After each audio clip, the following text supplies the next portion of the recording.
Hello everyone, this is Yandapta Mohanty, 19BC1224. This is my presentation video for digital assignment 2 of the machine learning course.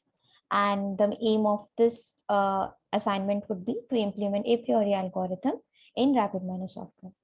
So first we'll see what is the data to be considered. So I'm considering the grocery data set.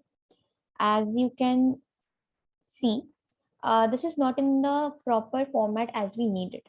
So what I have done is I have pre-processed it. I have basically used transaction encoder to convert it in this form, where the columns are basically the names of the items, and one represents that item is present in that transaction, and zero represents that item is not present in the transaction. And then I've exported this to the process.csv, and this is my file. So going to that, let's import that and see. I'll remove the others. I'll just delete it. Yes. I'll show how do we import. So I'll go on and this is my the process CSV. So I have a header, so I will not untick this. I have a header. Next, I'll go on and save it as process data. I'll finish it. So this is my data. You can observe that the first column, this attribute one column, this is not needed. You have to remove it. So this is how we remove it. We'll go on edit option. We'll right click on this and delete it and save this. So my data is clean now. Now this data can be used. Now if you go to statistics, this is all our integers, that is numerical data type. And there are no missing values, a good news for us. So now we'll see. Now, first of all, RapidMiner does not have directly a priori algorithm to be used. Like it has modeling for association, it has FP growth, it has create association rule, but it does not have a priori algorithm. Now to use that, we will use an extension called Weka, which you can see in its modeling, association modeling. It has W predictive a priori and W a priori. Now we'll see how these both are different. But now, first of all, how do we install Weka? So we'll go to the marketplace. You can see the link here. And we search for Weka. You can see this. This is the extension we need. I already have installed it, so I won't be able to reinstall it, but others can install.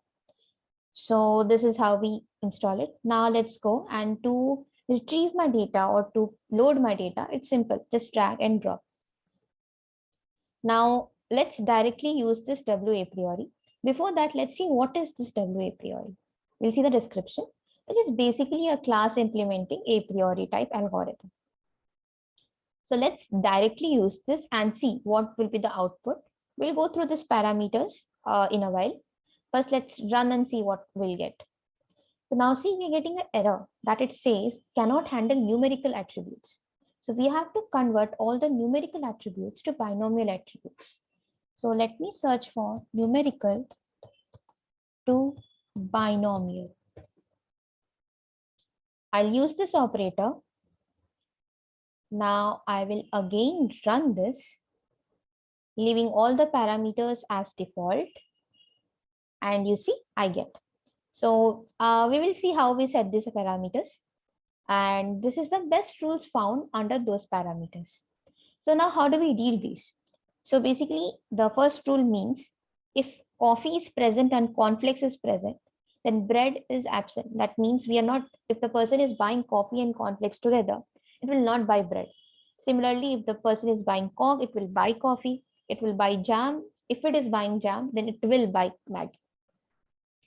So this is how we interpret it. Now let's go and see the parameters. So you can see N is the number of required rules. I can change it. Let's try and changing it to 15 maybe. And then T is the metric type by which the rank rules. Default is confidence. Let us leave it as confidence only. And then C is the minimum confidence. So default is 0.9. Let's make it 0.75. D is the delta value, that is the minimum support is decreased in each iteration. U is the upper bound of minimum support. M is the lower bound of minimum support, and S is the significance. So we'll run this again. And we see now we got 15 best rules. And this is our confidence and minimum support. This is how we do it. Now we'll see what is W predictive a priori. For that, we'll move down to extensions, Weka, modeling. You can directly search it too, but let's go in this way and go to W predictive a priori. And I will remove this operator. So just delete it to remove the operator. We'll join it here and this would be. Now let's see the info. This is a class implementing predictive a priori algorithm to mine association rules. So it searches with an increasing support threshold for the best n rules concerning support with corrected confidence value. So the parameters, it has only two parameters. One is required number of rules. You can see it's a bigger value. Let's leave it as default. And C is the class index. Let's run. And you see, it does not take, we don't have the opportunity to set any minimum support value or the number of rules. It gives you all the rules that can be found, all the best rules. As you can see here, it found out 74 rules, where the 74th rule is like very unlikely. The confidence, the accuracy is very less, but still we found it out. And you can see the above three, we even saw the above ones in our before model also. So this is how it works. Now let's once go and see how is FP growth working. So let me delete it and we'll go to modeling. Under associations, we have FP growth and we have create association rules. We join this. Let's remove the unwanted we have and rearrange it a bit and join this. Now we'll see the parameters. So FP growth basically has parameters like what is the input format and then what is the minimum requirement. We chose support here. Let's keep the minimum support as 0.95 and all of this as default. And create association rules also have some parameters like what is the minimum confidence, what is the gain theta, and what is the Laplace. Let's leave all as our default and run this. You see, it is giving me these two association rules with a confidence of 80%. Okay. That's it. We have seen how a priori algorithm can be used.